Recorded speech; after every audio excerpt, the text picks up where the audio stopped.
avons aujourd'hui un nouveau livre, le Sefer Devarim. Le Sefer Devarim a cette nouveauté extraordinaire que les 4 premiers livres que nous avons traversés et étudiés sont des livres dictés à Dieu, à Moshe Rabbeinu, qui nous a répété, redonné les paroles de Dieu.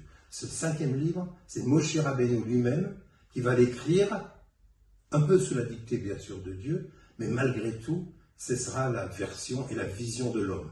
La preuve, c'est qu'il y aura 70, le Sefer Devarim, on l'appelle la répétition de la Torah. En fait, ce n'est pas tout à fait une répétition de la Torah, puisqu'il y aura 70 halachot qui vont se trouver rajoutés dans ce livre. C'est un peu comme un grand professeur de mathématiques qui fait un rébut de mathématiques pour son élève, et l'élève dit « Maître, j'ai tellement bien compris que je voudrais le refaire », et l'élève, en refaisant, finalement rajoute des choses ou explique des choses que le maître n'avait pas expliquées. C'est ça le Sefer Devarim.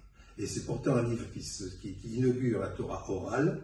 Et tout en inaugurant la Torah orale, puisqu'il y a des explications, il y a des commentaires faits par Moshe Rabbeinu, mais de plus devient exactement comme la Torah écrite, puisqu'il fait partie des 5 livres de la Torah écrite, et non pas de la Torah Sheba'al Peh, la Torah orale. Mais c'est celui qui va inaugurer, ouvrir la porte, si je puis m'exprimer ainsi, à la Torah orale et à tout ce qui va suivre, le Talmud, les Mishnayot et tout ça. Le Sefer Devarim a aussi une particularité absolument extraordinaire. Moshe Rabbeinu, dans ce livre, va faire des reproches tout à fait voilés à travers des paysages et des noms de lieux au peuple, comme quelqu'un qui sait qu'il doit partir dans 5 semaines.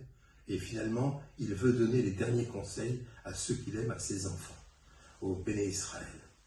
Les 5 ultimes semaines de sa vie constituent sa dernière volonté, si je puis m'exprimer ainsi. Il commence à leur rappeler la longue série des fautes et des rébellions, etc. Le contenu du Sefer Devarim est divin, mais les mots et les lettres sont humaines. Ce qui fait que c'est comme si l'homme s'était hissé au niveau de Dieu, et Dieu s'était rapproché de l'homme à tel point qu'il y a osmose entre la divinité et sa créature, et que finalement la créature va donner au monde un livre qui fait partie des autres livres. Nous sommes aujourd'hui, ce Shabbat, nous allons vivre le Shabbat Chazon. Le Shabbat Chazon est un Shabbat pour nous très important. C'est durant les 3 semaines, et c'est un moment difficile, et ça tombe toujours au moment du Sefer Devarim. Le Rabbi Levi Yitzhak de Berditchov, qui a traduit le Chazon par le Shabbat de la vision, dit qu'à ce moment-là, c'est-à-dire que ce Shabbat, nous pourrions ressentir à l'intérieur de nous-mêmes la vision même du Beth Amikdash. C'est-à-dire que notre corps ne verra pas forcément le 3e Beth Amikdash. En revanche, notre Neshama, c'est sûr qu'elle la verra et qu'elle le ressentira profondément. Les maîtres racidiques disent « Il n'est rien que l'homme désire plus que de jouer à Dieu. C'est par la parole que Dieu a créé le monde.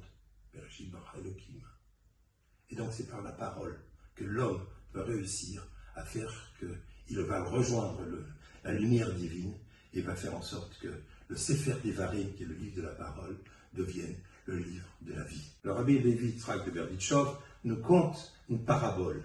C'est comme un père qui a offert un costume magnifique à son fils, un vêtement de soie exceptionnel.